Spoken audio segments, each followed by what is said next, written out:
So now it is my great pleasure to moderate the first plenary panel to discuss a topic that I think many of you in this room are deeply interested in and committed to, informing policymaking and enhancing climate ambition at all levels through integrated assessment modeling. So I think we all agree IA models provide powerful analytical tools to answer important scientific questions. But at the same time, the development and evolution of IAMs have always been closely tied to informing and sometimes even raising critical and emerging policy questions, particularly in addressing global climate change. So I think this is quite unique in the scientific world. So looking back at all the key moments in the history of international climate policy, IAM have made pivotal contributions from the EMF special issue on the cost of Kyoto Protocol to Fawcett et al. Assessing the effectiveness of the bottom-up NDC approach ahead of the Paris Agreement negotiations. And most recently, helping the world to understand and potentially to help deliver a pathway to keep 1.5 degrees Celsius within reach, especially through the community effort that featured in the IPCC working groups. I believe many of us in this room have contributed to by producing, submitting scenarios to the database. And today, across the world, IAM models are increasingly used to support not only the global picture, but also country and subnational climate strategies and net zero pathways. With more geographic and sectoral details being developed. So these tools can help illustrate strategies for higher climate ambition globally and for setting ambitions and achievable target at national and subnational levels. The objective of IAM is also moving from just providing insights to producing numbers. That's what I'm hearing increasingly in the recent days. I also teach an IAM class and IAM and public policy class at UMD. Not all the students will become modeler like many of us in the room, but I think they all share the excitement about learning the model and what the model are capable of, and also potentially in the future in their role of being in the policy world, understand how to interpret the results from the analysis. So in this plenary session, we gather an extraordinary panel of US policymakers who are currently or very recently serve in a position involved in international, national, state, and local policymaking to address climate change. They will discuss through their own experience in this session how IAM have produced and will continue to produce valuable information to support climate policymaking and enhance ambition at all levels. So I think we have the panels already on the stage. Let me introduce them. First, we have Colin, CUNLIFF, physical scientist from the US Department of Energy. Next, we have Fawcett, Chief of the Climate Economics Branch, U.S. Environmental Protection Agency. Next, we have Chris Haugen, Director of Air and Radiation, Department of the Environment of the State of Maryland. I hope Chris is online. I think he is unfortunately cannot join us in person, but I hope he is online now. And last but not least, Nate HOLTMAN, we already heard from, who also recently served as the senior advisor in the office of the special presidential envoy for climate at the US Department of State, and also previously at the Obama White House. Because of the time, I didn't read the full bio for all of our excellent speakers, but all the information are available online at the IAMC website. So if you want to know more about our speaker, you can go to the website. Thank you very much for joining us today. So I think to start, I'll probably go to my seat as well, but I want to start by asking all of you to describe your work and also the critical policy questions that are being addressed. And through your experience, how IAM has been used to answer some of the questions and to support decision-making. So we'll start with Colin. Great, thanks, Ryna. Let's see, is this on? Great. Thank you again for allowing me to be here. So my name is Colin CUNLIFF. I'm from the U.S. Department of Energy's Office of Policy. And just for some context, the Office of Policy is a support office for the Secretary to provide policy analysis and policy development, and then also sometimes on the department's behalf to the White House and to Congress. And we were involved very heavily, of course, in the recent U.S. long-term strategy. So one of the big things that I think integrated assessment modeling really helped with there was, of course, in the 2016 mid-century strategy, that was really the first time the U.S. had laid out deep decarbonization pathways. That was part of our official submission to the UNFCCC. And in the intervening years, the IPCC special report came out that really pushed the ambition. We started seeing more deep decarbonization pathways really reaching for net zero by mid-century. And that allowed us in the new administration to really aim for that more aggressive target. So big thank you to the modeling community for laying out some of those pathways. So I'm not a modeler, I'm a model user, but I want to articulate some of the policy questions that we are currently really interested in and focused on in the department. One of the first things we did was building off the long-term strategy. We found that there are multiple pathways to reach net zero, depending on how fast we decarbonize different sectors. We conducted a series of supply chain analyses in February of 2022 that built on that work, that said, okay, now we have these pathways to reach net zero. What does this mean for the scale of deployment, for wind, for solar, for electric vehicles? And then what does that mean for the supply chains? Can we scale up supply chains in a way that can help us meet that deployment? That's something that I think we use the long-term strategy as inputs into that work, but it's going to be really critical to build in more supply chain considerations into integrated assessment models going forward. And happy to delve in deeper about that. Other questions that we're also, again, building on that work is, what are the distributional impacts? As we aim for net zero, how can we ensure we do that in a way that improves energy equity, that improves energy access, that reduces the energy burdens on low and moderate income communities? As we all know, low and moderate income communities tend to spend up to 3 times the % of their income on energy services. So as we transition to clean energy, how can we reduce that burden? What does that mean for the amount of clean energy that we need to deploy? Some other topics. One is the technology challenge. Technologies have evolved very rapidly. They're continuing to evolve. As we will need to continually revisit our decarbonization pathways to account for these new technologies. The International Energy Agency found that nearly half of the emissions reductions that we need to reach net zero by 2050 will come from technologies that are not yet commercially available. And DOE, we consider ourselves the solutions agency. We're working on bringing those technologies to market. They often exist at the pilot stage, so we're trying to demonstrate them at commercial scale to reduce commercialization barriers.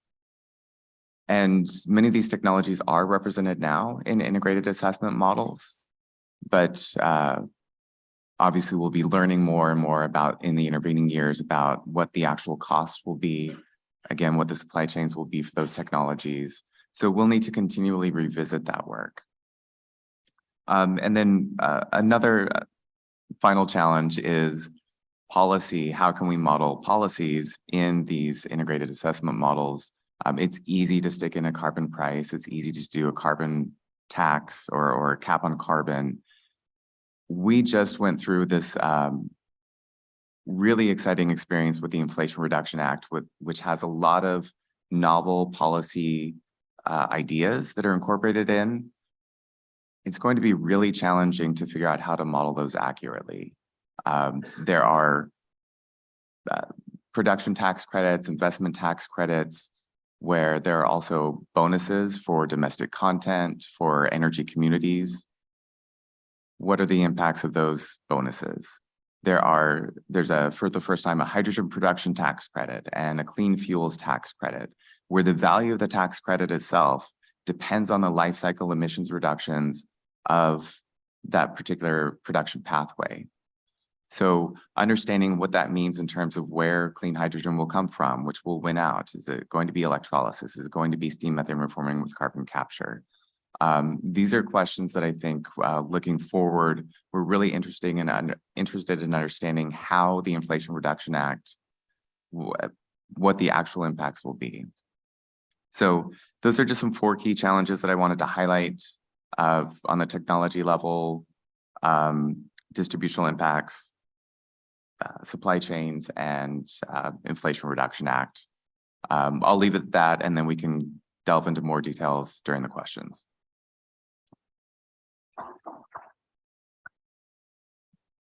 Yeah, thank you, Colin, and Alan, please. Thank you, Ryna. Thank you very much for the invitation to speak the plenary session here. I'm Alan Fawcett. I'm a recovery modeler. My background, initially I did my PhD in economics focused on computable general equilibrium modeling, and now I manage the climate economics group and the air office at EPA. So I'm much more of a model user now at this point and than an actual modeler, but try to serve the role of kind of a bridge between the modeling community and policymakers. And taking the results from the modeling community and speaking to policymakers and translating that into actionable items for that decision-making community. Kind of our philosophy at the climate economics branch is we really are trying to advance the science of climate economics to inform decision-making at all levels. And in order to do that, there's kind of like 3 parts of it we really think about. There's doing the model development work and working with our teams of collaborators to develop models in ways that we think will be most applicable. Doing research, trying to publish the research and think a little bit ahead about what are the questions that policymakers will have, so that we have kind of a research foundation when those questions come to us. And then where the rubber really hits the road is when decision makers have the questions. They come and ask us for advice, and we need to run with the tools we have to be able to try to answer those key questions and feed into that decision-making process and try to bring the insights of this community to those decision makers at those right key moments. And integrated assessment models are really core to a lot of what we do. So kind of our model, our stable of models, we have a bunch of different economy-wide models we tend to use, some of them are CGE models and linked with different sectoral models, but we also use a lot of integrated assessment modeling, like collaborating a lot with the hosts here on using the GCAN model for various purposes. And what's really great about these is they can be an integrating framework for a lot of the different tools that we use to look at kind of a holistic picture of the questions we tend to have. So my group also does a lot of work on non-CO2 greenhouse gas emissions, dating back to EMF21, looking at integrating kind of the sectoral knowledge about non-CO2 abatement technologies across a bunch of different policy experts to develop marginal abatement cost curves for non-CO2 emissions and apply those to various places. So we are able to integrate our knowledge of non-CO2 abatement with those economy-wide models to do things like look at global methane pledge, or look at mitigation opportunities for enhancing non-CO2 emission. We also do a lot of work on land use change in forestry and agricultural emissions, kind of linked with that non-CO2 work, looking at the ag emissions, but also all of the bigger land use picture. To apply those those tools to look at our projections of our land sink and the opportunity for further abatement on the land use side. We also do a lot of work on impacts. So collaborate with our sister branch that looks at more of a science focus on projects like the Climate Impacts and Risk Analysis Project, where we look at across dozens of different impact channels within the U.S. and seeing what are the actual impacts of climate change, trying to monetize those impacts, trying to find ways to integrate those impacts into our economy-wide models to get a more holistic picture of the climate impact or the impacts of climate change. And that work also then feeds into and relates to our work on the social cost of greenhouse gases. So that's a slightly different class of integrated assessment models than the type we usually have here in the IAMC, but trying to look at that monetize impacts of a ton of greenhouse gas emissions, which very much feeds into the cost benefit analysis undertaken by the U.S. government as we go through regulatory actions and doing regulatory impact analyses. But then looking back at those economy-wide models we use, we can apply this integrated framework to all sorts of questions. So this can be applied looking at ambition setting for the U.S. as we think about what kind of targets we set for ourselves, how ambitious we can be in our global negotiations.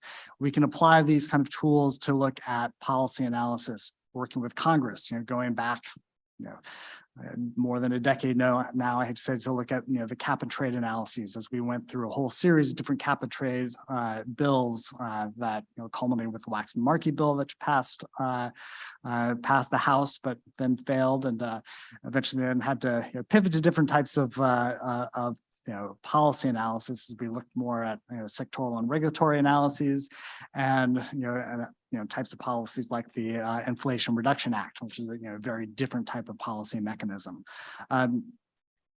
But that use of integrated assessment models is incredibly influential with decision makers. So, we interact with the White House, with Congress, with State Department, with the Treasury Department, with our colleagues like Colin over at DOE, trying to inform decision makers. And this community is somewhat uniquely productive and providing a tremendous amount of valuable information that's feeding into those decision-making processes. And it really is, the foundational research that's happening here really does have an impact on those decision makers, and feeds into that information that they're looking at, sitting at the table, making real decisions about climate policy going forward. So I'll leave it there for now. We can get more into things in the panel discussion.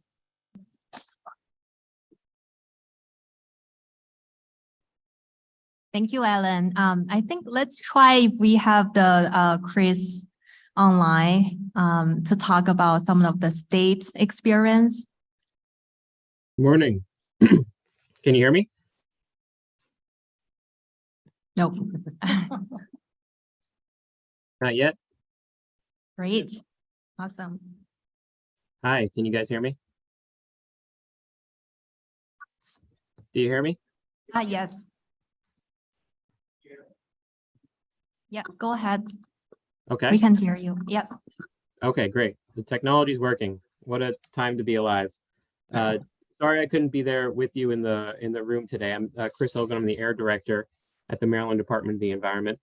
And on behalf of the state of Maryland, welcome to Maryland. Please stay a while, spend some money, enjoy your time at the beautiful campus of our flagship state university. So I'm going to talk about state climate planning, climate policy development, and the importance of IAMs in that.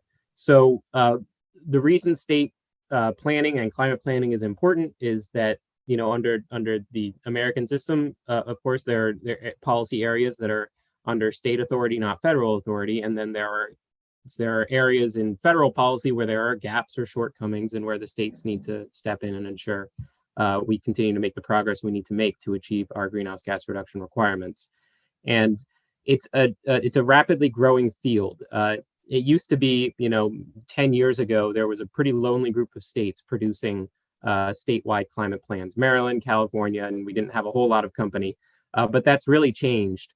In the last 5 years or so, a number of states have joined the Climate Planning Club, and under the Inflation Reduction Act, there's now going to be dedicated federal funding for states to develop climate change plans and to implement those plans. And so this new very active federal role is going to be very important in bringing more states into this process. And so there's a huge need for analytical rigor in these state plans, as we the states need to understand where our policies are needed and where they can contribute to nationwide progress.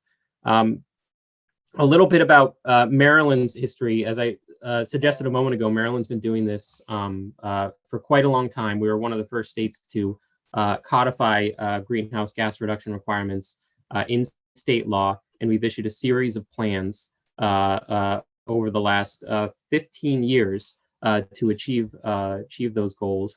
And it seems to have paid off. Maryland appears to be decarbonizing faster than any other state in the country. As of the 2017 National Emissions Inventory year, we were #1 out of 50, and we're confident that once all the analysis is available in the 2020 data, we'll be at or near the top of the heap again. For state level data, our 2020 greenhouse gas inventory showed that we exceeded our 2020 goal. We were required to reduce our total statewide greenhouse gas emissions across all gases by 25% by 2020, and we reduced closer to 30%. So we have a lot of momentum and tailwind to build upon as we launch into our next effort, which is that as of this year, under a new climate law passed by the Maryland General Assembly, we now have the most ambitious state greenhouse gas reduction goals in the country, codified into state law. We have to reduce emissions by 60% by 2031. So right now we're at about 30. So we need to get up to 60% by 2031. And that's off of a 2006 baseline, and then achieve net zero by 2045.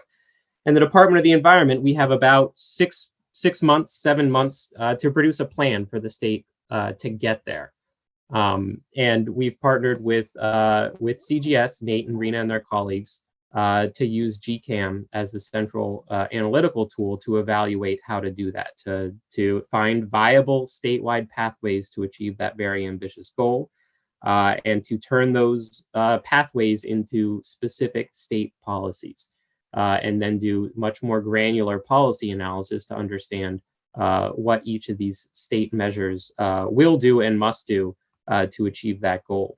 And IAMs are well suited to that analytical task. We need to understand how, lots of different types of state policies, lots of different policy mechanisms interact within and across sectors. How does our CO2 cap on power plants through the RGGI program interact with our renewable portfolio standard and with our, utility funded energy efficiency programs? How do those all contribute to electricity system decarbonization? And then how do all of those electricity supply policies then interact with our vehicle electrification and building electrification programs to achieve reductions across sectors?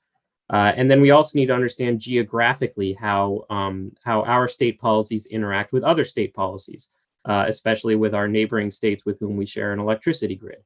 How do Maryland and Virginia and Pennsylvania and Delaware and New Jersey and West Virginia and Ohio, how do our different policies interact in the eastern share of the PJM grid, for example? And then we also crucially need to understand the interaction between state and federal policy. Where are those gaps where state action is really needed? Where are the areas where federal funding is going to be a really helpful complement to state programs of other types, regulations, for example? And so GCAM will be enormously helpful in that. We haven't done the analysis yet, so I can't tell you what it says. As soon as this is over and Nate and Ryna get back to work, we'll have some answers soon. But we're really looking forward to that process, and also to today's discussion, and understand how we can all get better at this, so that at all levels of government, we're putting all the steps in place that we need to in order to achieve our subnational, national, and global reduction targets. Thanks. Yeah, thank you, Chris. So next we can invite Nate. I think from your experience with the SPEC team, you can maybe fit in more of the international perspective to this. Thanks, Ryna, and let me just start out by thanking all of you for the work you've been doing and will be presenting this week, but also have been doing over the course of many years.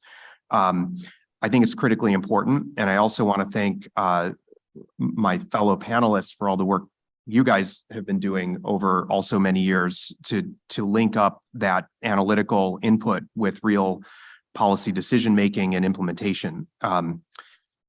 That leads me to, I thought I might as well offer a provocative thesis for people to talk about at the coffee hour, which is coming up soon, so just bear with us. This community is represented in this room, I think is an essential driver for how the world will reach a below 2-degree trajectory, or if we can, a 1.5 compatible trajectory. I think that it's the people in this room and the work that you all are doing that are the keystone for this work. And the reason that I say that, I think, goes back to, I think we're all deeply familiar at this point with the operation and the mechanism undergirding the Paris Agreement. But I also want to kind of remind us how, in some ways, revolutionary that was in terms of how it changed the dynamic of how we relate the research that happens with this community to the actual thinking and policy decision-making in national, international, and subnational or non-federal contexts. That is a provocative thesis. People can argue with me about that. I'm happy to talk about it. But I will argue that that was a key change in the way our scientific communities oriented toward policy. And there was a lot of good work obviously happening before that, but the Paris Agreement called the question very explicitly and very clearly to countries around the world of, tell us what you're going to do and then show us how you're implementing it. And what that required was a structured, I think it took everybody kind of a while to figure this out, by the way, but it sort of goes back to kind of the need for a structured and rapid assessment of what A, the possibilities are, and B, how they're, once the possibilities are assessed, what that will add up to, and then how to finally execute on, ideally, a highly ambitious set of targets. Obviously, there's going to need a lot of other kinds of communities. That's not to say that this is the only essential community for that to work globally, but I will still stick with my argument that this community is a keystone for making that process work. And I think I want to kind of reflect on that is in terms of the roles I've played, as Ryna mentioned recently, was working with Secretary Kerry in the State Department, and had been involved in the U.S. long-term strategy with actually a couple of people here at the table, as many people in the room as well, to do that work. That's basically, how do we get to a goal we've already set? Another experience that I had was in Obama White House, helping formulate the first U.S. NDC, also with some people here at the table and some people in the room. But that's also a different kind of question. And those two kinds of questions are critically important. And I think Alan touched on these in your comments, but just as I think of them, it's number one, how do we raise ambition? Policymakers are essentially conservative, in my view. They don't necessarily, there's lots of reasons that they shouldn't do things that are ambitious. There's lots of constituencies that would like them not to do more. And we all know how that works. But I think it's just important to see that for what it is. They're conservative, but they're not always necessarily like deliberately conservative, right? They're just conservative because sometimes they don't see a path to success that is defensible and can be demonstrated through analysis. So how to raise ambition is one of the core contributions of this kind of work and the communities that you all are part of. That includes sort of how to set targets like NDCs. It includes, as we heard from Chris Haugen, how for example, non-national actors such as states set their own targets through example, state legislatures, and many other ways that can be manifest.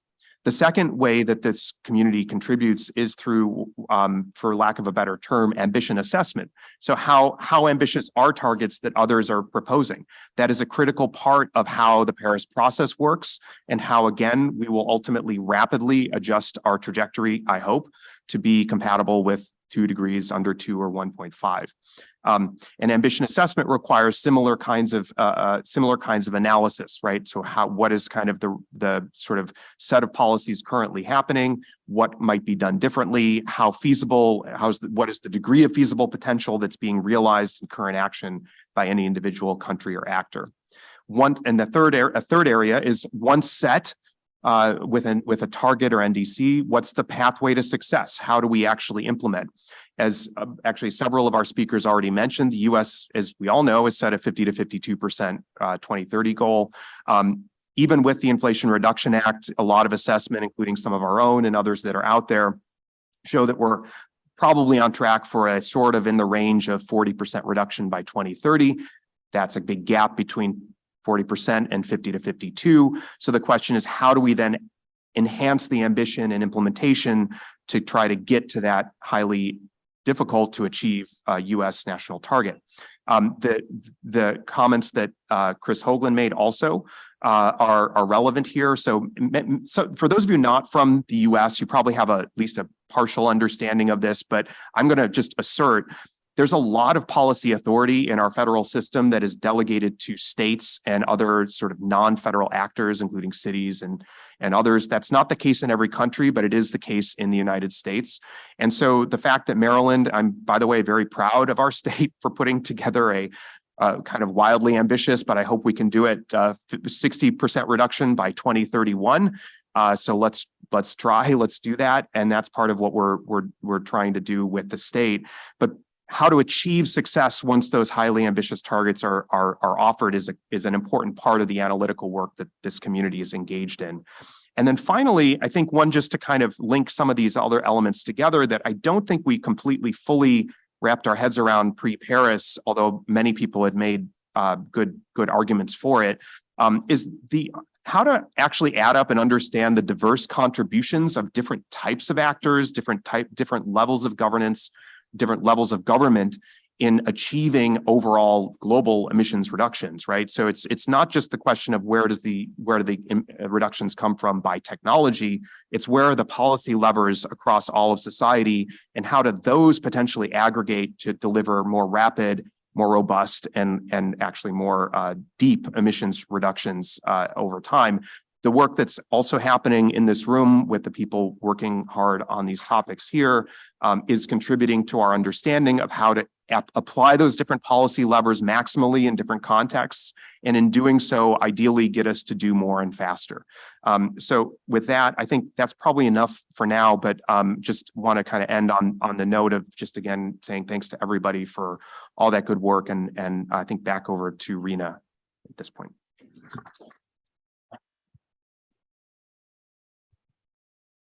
Yeah, thank you all the panelists for the very insightful comments at the beginning.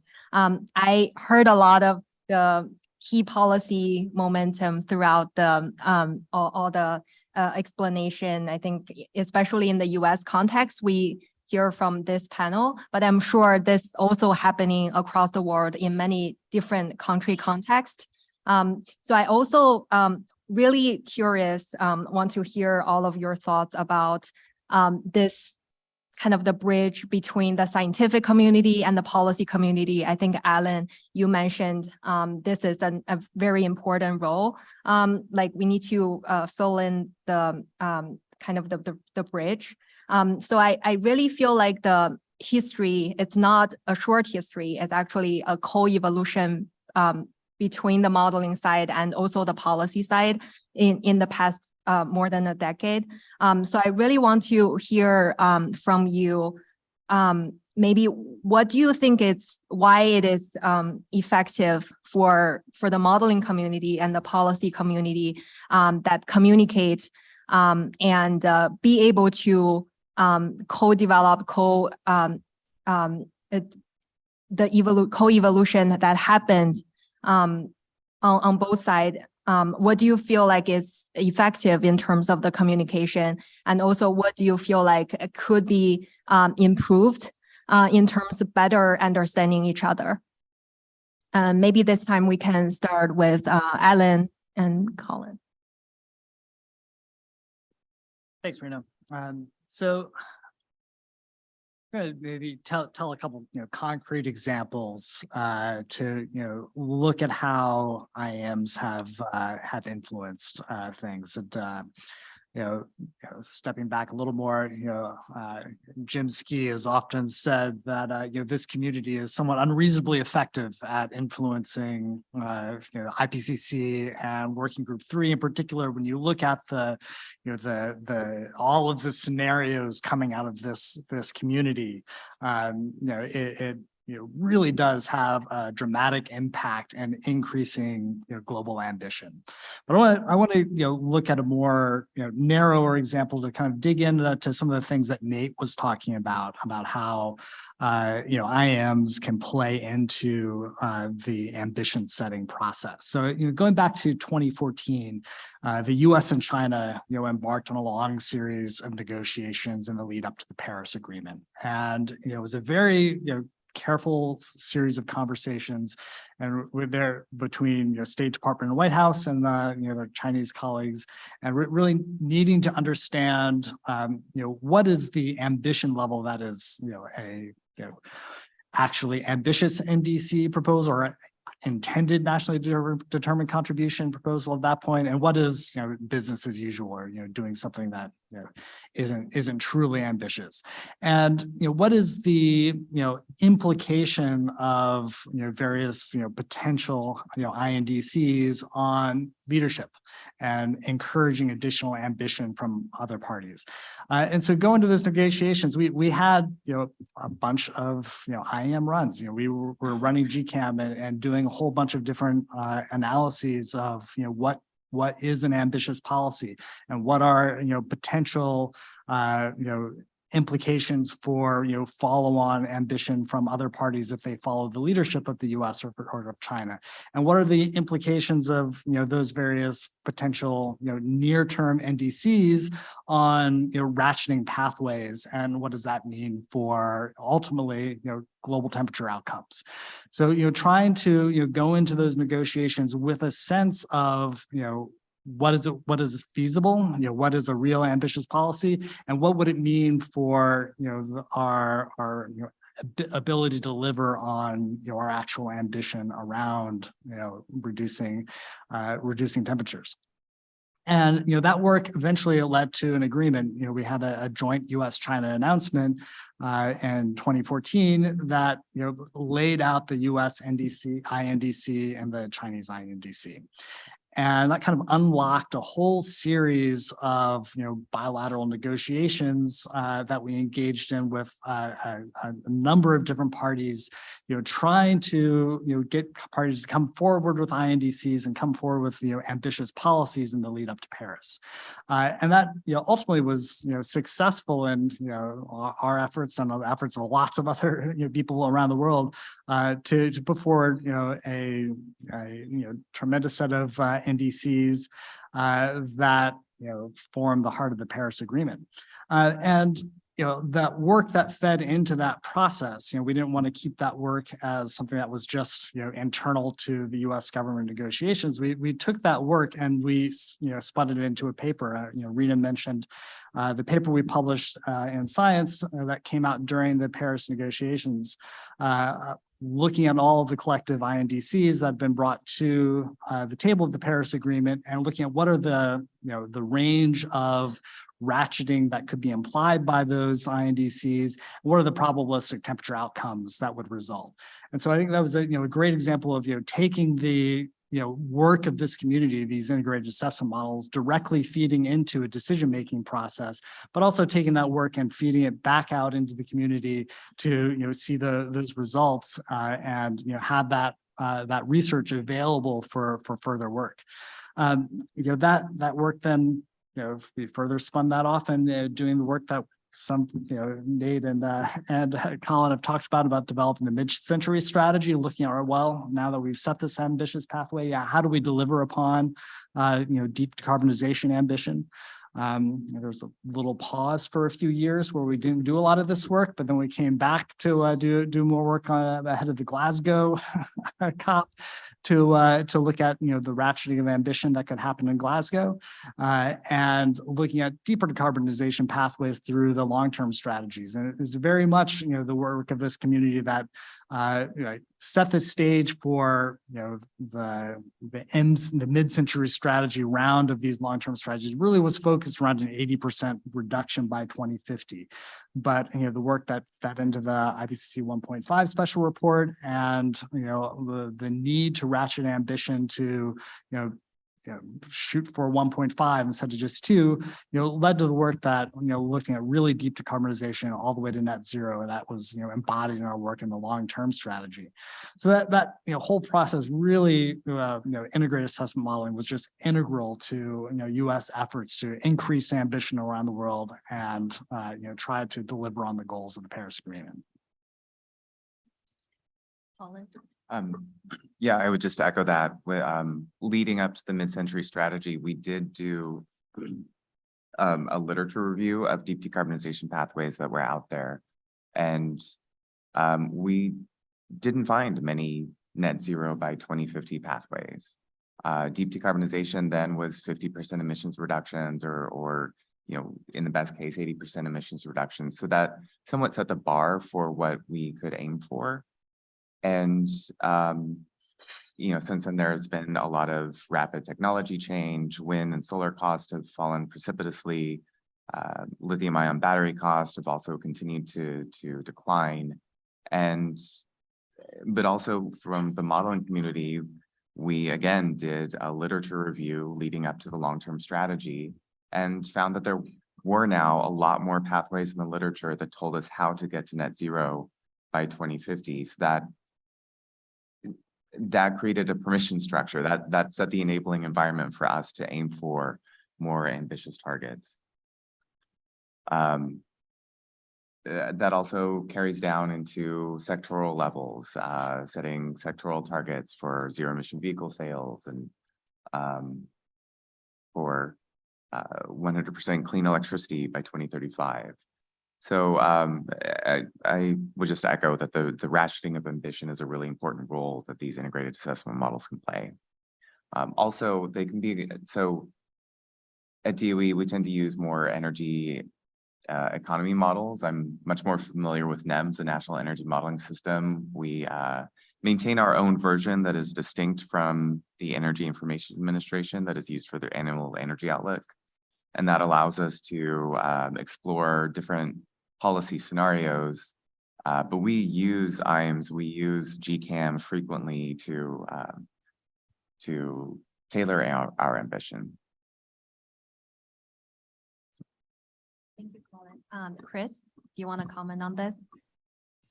Yeah, I would. Yeah, thanks. And so in Maryland, there's a very clear connection between the role of the IAMs and the scientists who use them and policy. Our goals were very strongly influenced by the work that went into the US NDC and the 1.5 degree pathway study, where the logic was, if the US has to get somewhere in the neighborhood of 50%, well, Maryland, as the state out ahead in the US, has to do better than that. So we ended up with 60. But now that we have that ambition, we're talking about implementation, and it's not exactly an academic exercise when we figure out how Maryland will achieve our goals. Right, from our perspective, it's implementation. It's deadly serious. We're finding ways to reduce pollution to protect public health and save lives. But at the same time, Maryland is a small state, and so this is our process is in some sense a research and academic exercise as well, because the way we have influence in Maryland is not just reducing our own GHGs. We need to find another, 30 some odd million metric tons of reductions on an annual basis this decade. But it's by showing how these things can be done. And so through the explicit partnership with UMD to produce this plan, we hope to do that. Where, you know, Maryland, we're small, but, you know, one of our many state mottos is that we're America in miniature, right? We're a very diverse state geographically, demographically, economically.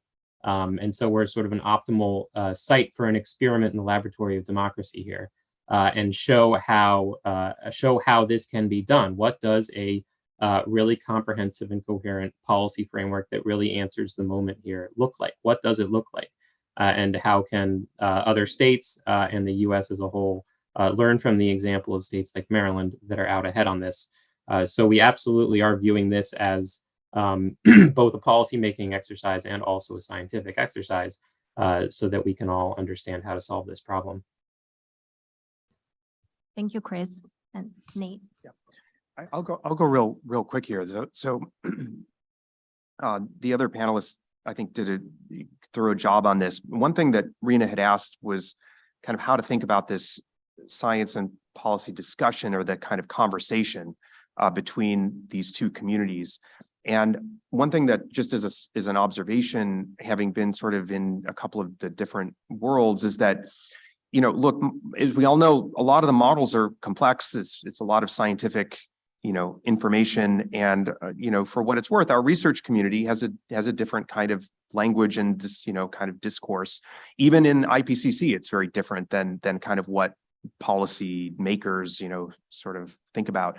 And one thing that I maybe just will very briefly mention is, you know, to the extent that our various institutions can find ways to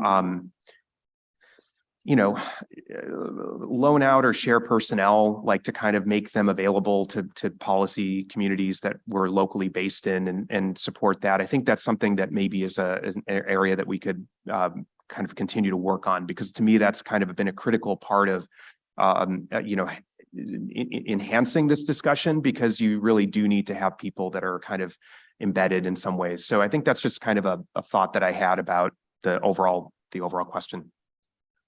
Yeah.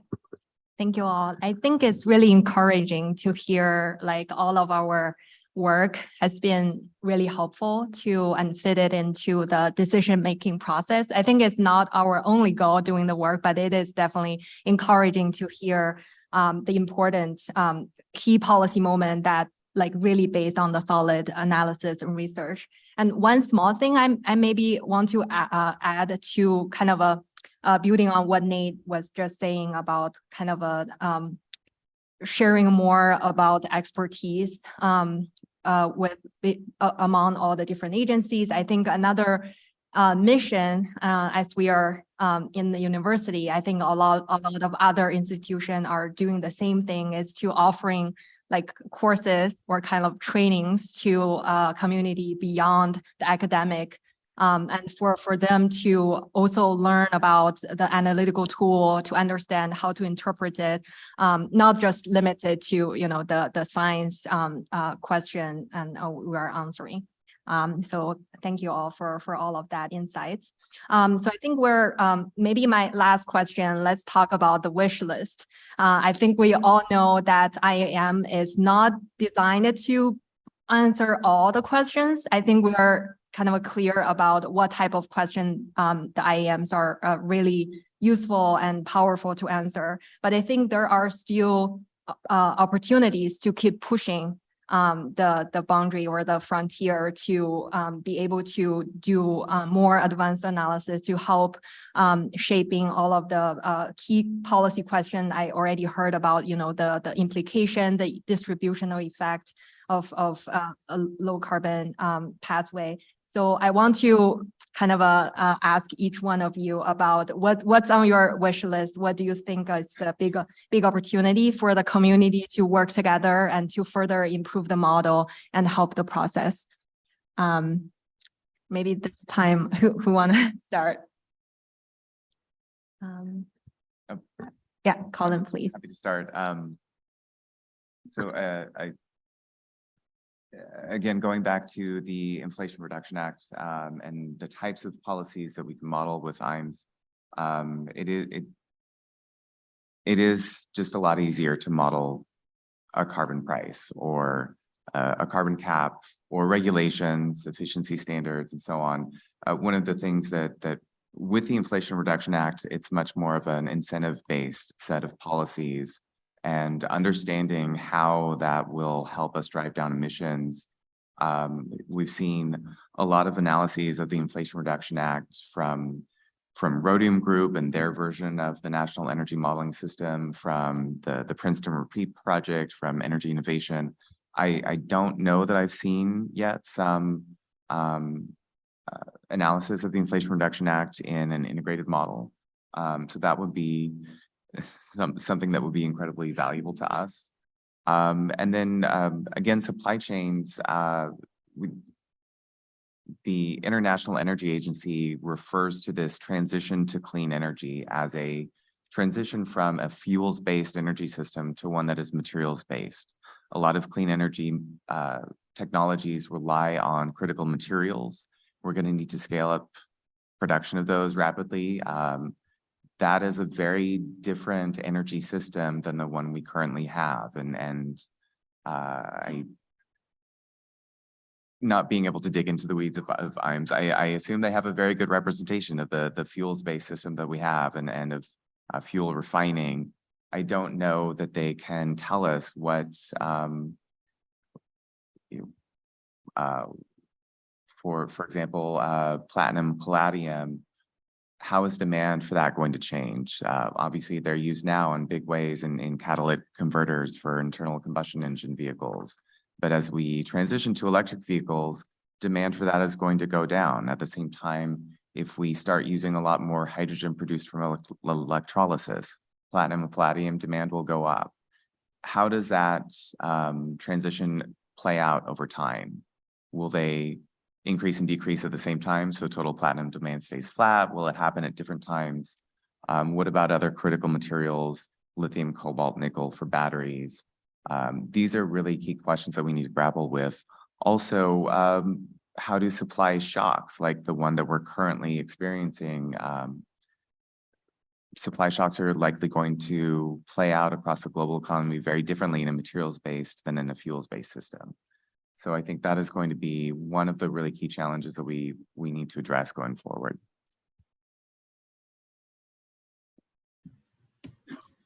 If I could offer one huge area of uncertainty that we always face and needs more work is consumer behavior, right? Our consumers going to adopt the technologies that we need them to, thanks to the IRA and state policies. It's, generally a sound financial decision for someone to purchase an electric vehicle instead of a gasoline vehicle, or to install an efficient electric heat pump instead of a fuel burning furnace in their home. But will people do it? And so that's the elephant in the room in so much of our work, which is that we put the incentives in place and we put the regulations in place so that we know that these choices are available and they're beneficial to consumers. But ultimately, we generally aren't forcing those choices. So how do people really respond to those? And how much of that can be modeled and how much of that cannot be modeled? That's an area where we think there needs to be more work so that we can really understand how to deploy policy frameworks that are robust to that uncertainty, where we can have some confidence that we will get where we need to go, without knowing exactly what's in the heart and mind of the average consumer as they're making major financial decisions for their vehicles and households in particular. Thank you, Chris. Alan? So there's just a ton of research that can be useful going forward. I mean, more research on damage functions and impacts that can feed into our decision making. More research on EJ issue and distributional impacts, both on the impacts of climate change side, but also the cost of mitigation and interaction with co-benefits of traditional pollutants impacting disadvantaged communities. There's research around climate macro and thinking about how climate change and climate change mitigation impact GDP forecast and the overall economy and the labor market, and feeding into central bank decision making. But I think a big area is, as we're in the process of the Paris Agreement and ratcheting, we're moving from our early NDC setting to seeing the global stock take process and seeing kind of that next ratcheting round as we move towards a 2025 process of setting a additional ambition to ratchet down our NDCs and move another 5 years forward in time. And I think there's a little bit of a shift from looking at kind of the ambition gap. We're if we deliver on our NDCs and our long-term strategies, we may be able to hold temperature change below 2 degrees, maybe not all the way 1.5 compatible yet, but the ambition is almost there, but there's still a huge implementation gap. We have a long ways to go to actually deliver on the ambition we've made so far. And as we ratchet ambition, we need to ratchet that implementation. And thinking about how we model that implementation gap and model the actual policies we're putting in place and how to model the additional policies we need to deliver on that ambition we've made, how to turn those words into actions is a huge challenge. And Colin spoke a little bit about the complexities of the IRA and how do we think about modeling a policy that isn't just a carbon price, it's a whole panoply of different mechanisms that behaves very differently than modeling a straight carbon tax or a cap. Call it a collaboration. I had a small part of this work, but Wei Peng led a paper along with David Victor and Gokul Iyer about IAMs and models need to get real about people. How do we bring kind of these social science insights into the modeling to be able to represent the complexities of a real policymaking process? I think that explains a lot about why we ended up with a policy like the IRA instead of a straight, carbon pricing policy. Taking into account, what are the impacts on energy prices? What are the impacts on different communities? How does the design of a carbon policy interact with the political science concerns and building a legislative coalition and making a policy durable to changes in administration, changes in governance? These are all huge, complex problems, and it's interacting with how we set ambition, how we deliver on that ambition, and how that evolves over time. So I think it's a great challenge for this community to try to address those type of concerns and bring those insights to the decision-making process. Thank you, Alan. Nate. Great. So agreeing with all of these previous comments, and let me riff a little bit on that. So I have four categories that I feel maybe some people have already mentioned, but let me just sort of, like I said, sort of give my own sort of angle on that. Number one came up a couple of times, how do you translate policies to emissions impacts? And I think that we have to recognize, Alan was just saying this, by the way, so I'm just going to riff on that. We are living in a world of diverse kinds of policies at diverse governance levels. That is just the world we're going to be living in for the foreseeable future. I don't even know if ever the US will have a carbon tax. Maybe we will, maybe we won't.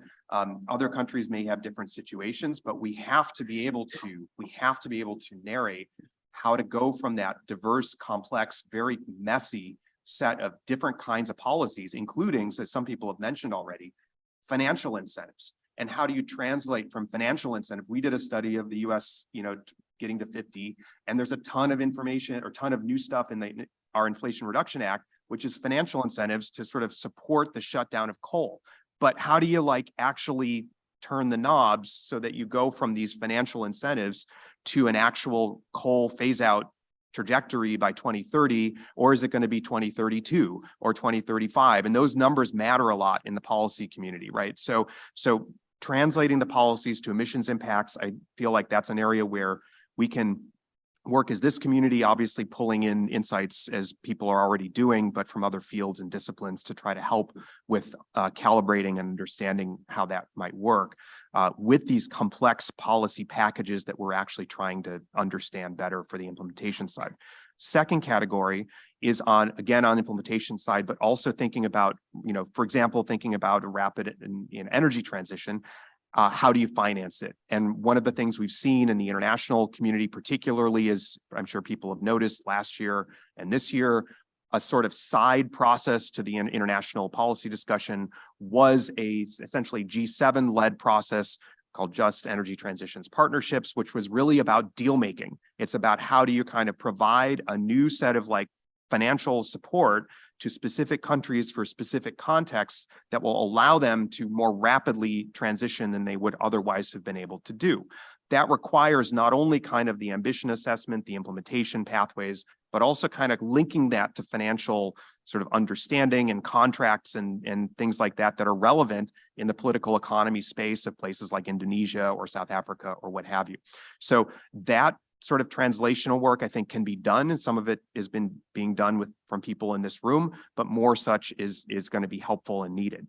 Third, a further focus and drilling down on the sort of governance structures and boundaries. And again, as we all know, that's where policy is made. It's made within a country, it's made within a state, it's made within other kinds of boundaries. And to the extent that we as a community can speak to those boundaries more effectively is going to be critical as we kind of continue to do this. Now, again, recognizing a lot of work has already been done, it's much different now than it was, say, 12 years ago, pre-Paris Agreement, right? We've gone a long way, but recognizing as this community, that's an important part of the development of our methodologies, and including, I will even throw this out there, kind of an enhanced valuing of that kind of research in our research community for publication, for presentations, for that kind of thing. It is at the kind of governance nexus that a lot of these decisions are made, and we have to be responding to that and supporting that kind of publication and transparency and sharing of knowledge.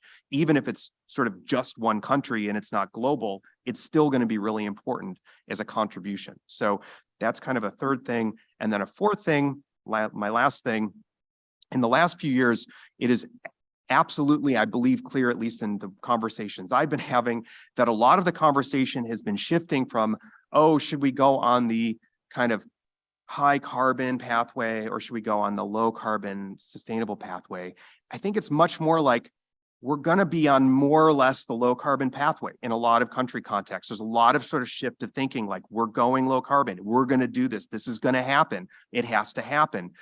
And then there's kind of a sort of oh no, now what kind of moment? Like, what does this mean in the policy community? How do we tell the story of how we're going to do this transition to our various domestic audiences? And I think that this community here is telling, the need is telling that story of success. It's an economic story. We've heard this from the other speakers. It's an economic story at its core, right? It's not an emission story. It's an economic story at its core. I mean, emissions are important, but the story to tell in the policy world is economic. It's an import-export story. It's a sectoral story. It's a benefits story. And it's a justice and equity story. And all of those dimensions are part of how in the governance level, that story has to be told for the people who are frankly wanting to do more. They need the analysis to show a broader set of actors that this can be done. Here's how we can do it. We've done the math. It's not just one group over here. It's a lot of groups within our country that are doing this kind of work and showing us that, yes, we can do it. And so I think those are the areas that I think I'd most focus on. And Ryna, back to you. Yes, thank you. I think all of these are very helpful information that feedback to the community. I also feel like this is a strong synergy like between like what the policy needs are and also what the community are already working on. I like what I'm hearing, like the supply chain, the consumer behavior, like we have the sessions on demand, circular economy, and also we have the session on just transition, on sustainability. So I feel like all of those are the topics like the community already identified, and then we can, throughout the 3 days, we can hear from each other what everyone are doing on those important topics. That will be very exciting to hear more. So I think that's all on the kind of the comments part. I want to open to the audience and also for people online for questions. And yes, and could you please use the microphone? Yes, thank you. Hey, thanks very much. It's Jim Ski, and I'm a co-chair of IPCC Working Group 3. I'll get my confession out straight away. I thought these were really useful interventions to get the conference started. And I thought Alan captured the key theme for me, which was the shift away from setting ambition towards implementation as the big challenge. Now, one of the big complaints I get from modelers is that they're often asked to address new policy questions with pre-existing models. And many of the questions that Colin, for example, set up really need methodological development to make them amenable to answers. So I wanted to kind of set out the challenge, both for the community and for research funders. Is the resource going to be available to actually improve the methodology of the models to address these very important questions that have been picked up? And maybe just one other sub-question, to answer some of the questions that Colin put up, you really need quite a lot of granularity in the models. Are IAMs the right tool for doing that, or are there a different kind of tools that might be needed? Yeah, for the first question, Congress is in charge of appropriations, so, so ask them. For the second question, we don't need one model to rule them all, and I think policymakers know that. One of the things that I'm really proud of for the mid-century strategy, we use GCAM for all of those scenarios because that was the only tool that was available to us. For the long-term strategy, the National Energy Modeling System, which is an energy economy model, had developed enough that we could sort of try to push it into this net zero pathway. So there had been some model development. There needs to be more. NEMS is still really clunky, but you know, we were able to work off of each other and feed back and forth. But that was one thing that I was going to say. Like we know that different sectoral models, different energy models are going to have, and different behavioral models, labor models have different strengths and weaknesses. Figuring out how to integrate those in with the strengths of integrated assessment models is a really important question. So yeah, we don't need one model to do all the work.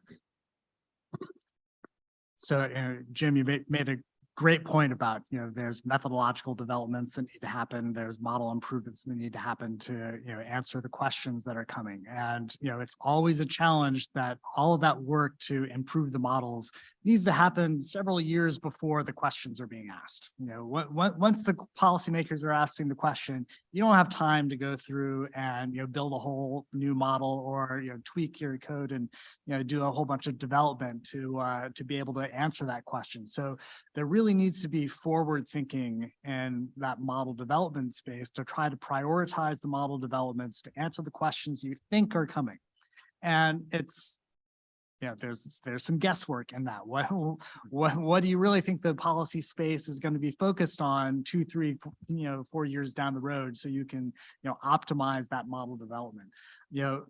We've I have a small amount of funding to devote towards some of this, that not huge DOE levels of funding, but that's the kind of thing we tried to do. And I think a great example of the collaboration with John Wyant and the energy modeling form of space. We try to set out a question that we think will be relevant to policymakers, a few years out, and focus the community on trying to answer those questions. So going all the way back, I mentioned EMF21, which was 20 years ago, where we really focus on integrating non-CO2 emissions into the models and to be able to represent the policies we thought were coming, where there'd be much more integration of non-CO2 into climate policies.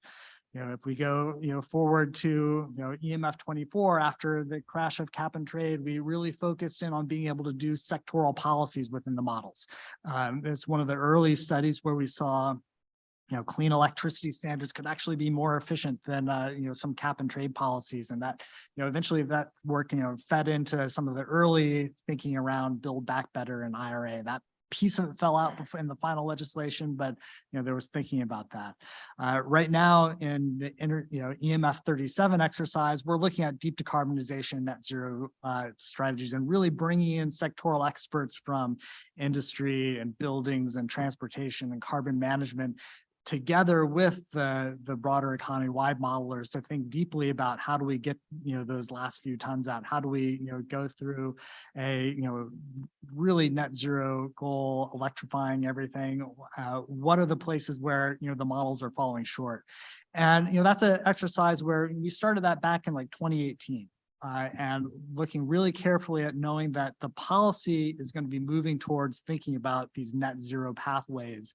And at the time we started, there was, pushback from the model saying, well, my model can't quite get there.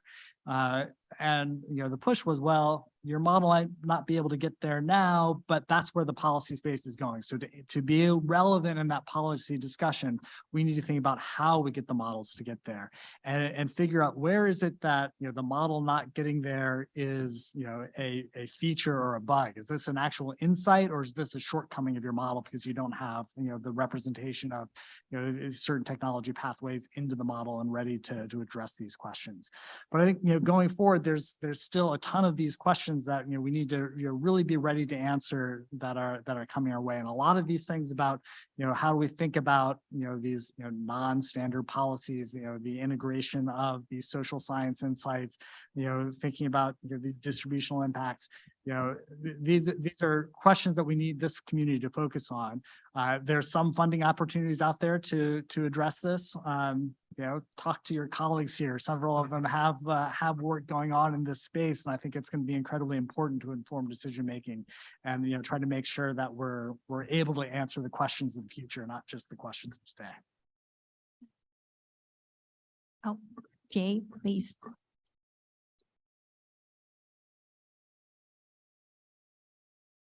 So those I thought were very useful remarks. I want to follow up on Jim's point, but not quite so diplomatically. I think it's very clear through this whole session and through all of the events that have been occurring as we move toward these deep decarbonization goals that the policy regimes that are going to be in place are not going to be a simple carbon tax applied across all emission sources and driving an economically efficient outcome. We see almost none of that, but we see really aggressive policies that are being put in place by governments. We've seen a bit of a response to that already. We see, in IAMC2022, for example, there is this push toward beginning to bring into the modeling the features of the Inflation Reduction Act and the bipartisan infrastructure law. You see in Europe a very similar kind of parallel effort, but in fact, if we really want to understand what's going on, we're actually, I think, need to go back several generations when we really had a community that was an international community, and we actually worked together. So I'm going to say that the model intercomparison process has driven enormous change, and we can go example after example after example where models come into an intercomparison and they can't do anything, and they go out of it and they're able to run these experiments. And so I think it's very important. But I think the next generation, and I'm going to say, we actually need to get the people who are in this room who actually have the ability to support the research that's needed to change these models in the US, not just to have a better US model, but also to have those connections to the rest of the world represented accurately and efficiently. And so I'm going to challenge people to see if you can't get together with your opposite numbers and make an international model intercomparison to drive realistic policies into the analysis, because the realistic policies have different and importantly different consequences from the idealized carbon price policy. So that's your challenge. Yeah, John, do you want to? Oh, somebody wants to quickly follow. think I'll take Jay's bait and maybe go one step farther. I was just involved in a big Department of Energy report on international competitive, roughly speaking, international competitiveness of earth science research. As many of you know, the Office of Science at DOE has been a major funder of innovators. Has been here. Where I want to go beyond where Jay went, which we started with, is who do we compete with? Who can we collaborate with? And I do agree with Jay that we used to be better in the old days than we are now, the way the world has turned. But I would like to put this back on the panel. The other thing that we felt pretty strongly about, sometimes across the issues that you all listed out, where we don't have enough coordination, even within the US, in that regard amongst the different agencies. This is kind of the US, what was generically called the US GCRP program. Is there any way to improve that? On Colin's point, one quick response we got from people we talked to about that is it's all up to Congress, and Congress wants to do line items, and that's divided by agency and mission. The way the world is turned, we have national security on top of sustainability, supply chain security, shooting wars, all those kinds of things all going on simultaneously.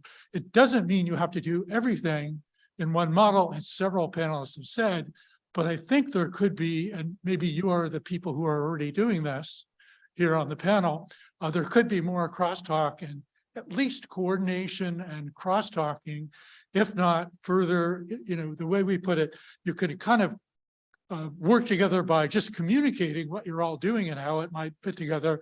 The next step is kind of collaboration. Everybody stands on their own bottom, but you try to fit the pieces together in just the way you all just described.